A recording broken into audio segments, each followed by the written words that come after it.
Hi అండి అందరికీ ఎలా ఉన్నారు? అందరూ బాగున్నారా?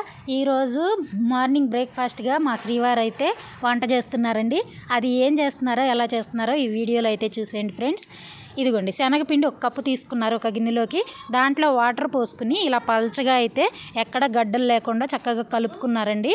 తర్వాత కలుపుకున్న ఈ పిండిలోకి కట్ చేసిన పచ్చిమిర్చి ముక్కలు, అలాగే కట్ చేసిన ఉల్లిపాయ ముక్కలు, అలాగే 2 రెమ్మల కరివేపాకు ముక్కలు, కొద్దిగా కొత్తిమీర ఇలా వేసుకున్నారు. దాంట్లో ఒక 1/2 టేబుల్ స్పూన్ సాల్ట్ వేసుకున్నారండి. వేసుకుని దీన్ని బాగా మిక్స్ చేసుకుంటున్నారండి. చూసారు కదా, కన్సిస్టెన్సీ ఇలా ఉందన్నమాట. దీన్ని కొంచెం థిక్గా ఉందట, అందుకని మరి కొంచెం వాటర్ అయితే పోసుకుని పల్చగా అయితే చేసుకుంటున్నారు ఫ్రెండ్స్. ఈ స్టేజ్లో మీరు దీంట్లో మీకు నచ్చిన ఏదైనా కూరగాయలు కూడా యాడ్ చేసుకోవచ్చండి. క్యారెట్ కానీ క్యాబేజ్ కానీ అలాంటివి యాడ్ చేసుకోవచ్చు ఫ్రెండ్స్.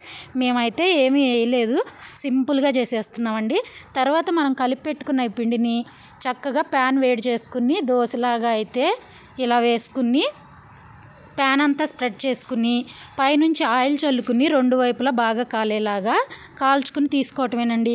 చాలా సింపుల్గా ఈజీగా ఉంది కదా, కానీ చాలా టేస్టీగా కూడా ఉంటుందండి. మార్నింగు మనం ఏమి పప్పులు నానబెట్టలేదని టెన్షన్ పడకుండా ఇలా చేసుకుని తినొచ్చండి. ఇదిగోండి, చూసారా, మేము పైనుంచి ఆయిల్ అయితే వేస్తున్నారు మా వారు. తర్వాత రెండో వైపు తిప్పి రెండో వైపును కూడా చక్కగా ఎర్రగా కాలే వరకు కాల్చుకుంటున్నారండి. అంతే అండి. ఎలా అనిపించింది మా శ్రీవారు చేసిన వంట? నచ్చిందా మీకు? నచ్చితే ఒక లైక్ చేయండి ఫ్రెండ్స్. అలాగే కొత్త వాళ్ళు అయితే మన ఛానల్ని సబ్స్క్రైబ్ చేసుకుని నాకు సపోర్ట్ చేయండి అబ్బా. ఈ వీడియో గురించి మీకు ఏమన్నా డౌట్లు ఉన్నా, నాకేమన్నా సలహా ఇవ్వాలనుకున్నా కామెంట్ చేయటం మర్చిపోకండి. ఇదిగోండి, వేడిగా మన దోశలు అయితే రెడీ అయిపోయినట్లే 2 వైపులా కాల్చుకు తీసుకుంటే. దీన్ని మేమైతే టమాటో కేచప్తో సర్వ్ చేసామండి. మీకు నచ్చితే ఏదైనా పుదీనా చట్నీ, కొత్తిమీర చట్నీ అలా సర్వ్ చేసుకోవచ్చండి. దీన్ని శనగపిండి దోశ అంటారో లేదంటే చిల్లా అంటారో మీ ఇష్టం అండి. ఏదేమైనా సరే సింపుల్గా చేసుకునే బ్రేక్ఫాస్ట్ రెసిపీ అయితే రెడీ అయిపోయింది ఫ్రెండ్స్.